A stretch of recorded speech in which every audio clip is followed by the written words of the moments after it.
അപ്പോൾ ഗൈസ് ഞാൻ ലോഡെല്ലാം കയറ്റി വെള്ളം എടുക്കാനായിട്ട് വന്നപ്പോഴത്തേക്കും കണ്ടൊരു കാഴ്ച കാണിക്കാം കേട്ടോ.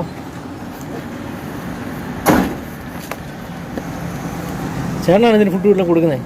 പിന്നെ നമ്മൾ കൊടുക്കണം. എന്താ എൻ്റെ വീട്ടിലും പട്ടിയുണ്ട് ഇവിടെ തന്നെ പറഞ്ഞിട്ടുണ്ട്.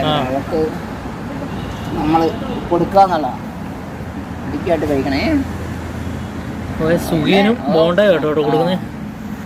അവർക്ക് ഭയങ്കര കാര്യം. എന്നാ കാര്യമാണെന്നറിയോ, അവരൊക്കെ കൊടുക്കുന്നവരെ അവർ സ്നേഹിക്കുള്ളൂ. അങ്ങനെ അവർക്ക് ഭക്ഷണം കൊടുക്കുന്നവരെ ഒരു നേരം കൊടുത്താൽ അവർ മറക്കത്തില്ല. എത്ര വർഷം കഴിഞ്ഞാൽ നമ്മൾ തിരിച്ചു വന്നെന്ന് പറഞ്ഞാലും മറക്കത്തില്ല, അവർ മറക്കത്തില്ല. 89 ചിലർ പറയുന്ന ഒരു 10 വർഷത്തോളം ഇവിടെ വന്നെന്നാ പറഞ്ഞു. കുഞ്ഞിലെ ഇവിടെ വന്നെന്നാ പറയും. ഞാൻ ഒരു 3 കൊല്ലം തൊട്ട് ഇവിടെ ഉണ്ട്. പിന്നെ ഇവിടെ എന്നാന്ന് ചോദിച്ചിട്ടുണ്ടല്ലോ, ഈ ഇതിൻ്റെ ഒക്കെ പേടയുടെ ഒക്കെ ഈ നെജിയുടെ അതുമെല്ലാം കഴിച്ച് ഇങ്ങനെ കൊഴുപ്പ് ആയതാ. പിന്നെ ഇതിനെ വേറെ പ്രത്യേകം വെച്ചാൽ ഈ വന്ധ്യീകരണം ചെയ്തു പോയി, ചെവി കട്ട് ചെയ്ത് നടത്തിക്കുന്നുണ്ട്. വന്ധ്യീകരണം ചെയ്ത് കഴിഞ്ഞാൽ ഇത് പ്രസവിക്കാതിരിക്കാൻ വേണ്ടി, കുഞ്ഞുങ്ങളുണ്ടായിരിക്കാൻ വേണ്ടി വന്ധ്യീകരണം ചെയ്തു.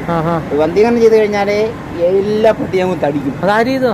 അത് ഒരു ഈ മുനിസിപ്പാലിറ്റി വന്ന് ചെയ്യുന്ന. അപ്പൊ ഈ പോലെ കട്ട് ചെയ്ത് കഴിഞ്ഞാൽ അതിനെ വന്ധ്യീകരണം ചെയ്യുന്ന, ആണായാലും പെണ്ണായാലും അതതിന്റെ. അപ്പൊ ഞാൻ വീട്ടിൽ നിന്ന് ചിലപ്പോൾ കൊണ്ടുവരും ഫുഡ് മുട്ട കൊണ്ടുവരും. മുട്ട കൊണ്ടു കൊടുക്കും. പിന്നെ അവിടെ എല്ലാം തിന്നും. ഏത്തക്കായ ഒക്കെ തിന്നും. ഏത്തക്ക ഞാൻ ഒരെണ്ണം കൊണ്ടുവന്ന പകുതി വെക്കാം. അങ്ങനെയൊക്കെ ഫുഡെല്ലാം കൊടുക്കുന്ന ചേട്ടനാട്ടോ. ചേട്ടൻ്റെ പേര് പറ ആദ്യം. എൻ്റെ പേര് ആനന്ദൻ.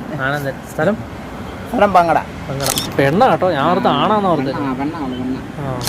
നമുക്ക് വെള്ളം എടുത്ത് പോകാം കേട്ടോ. പോകട്ടെന്നാ.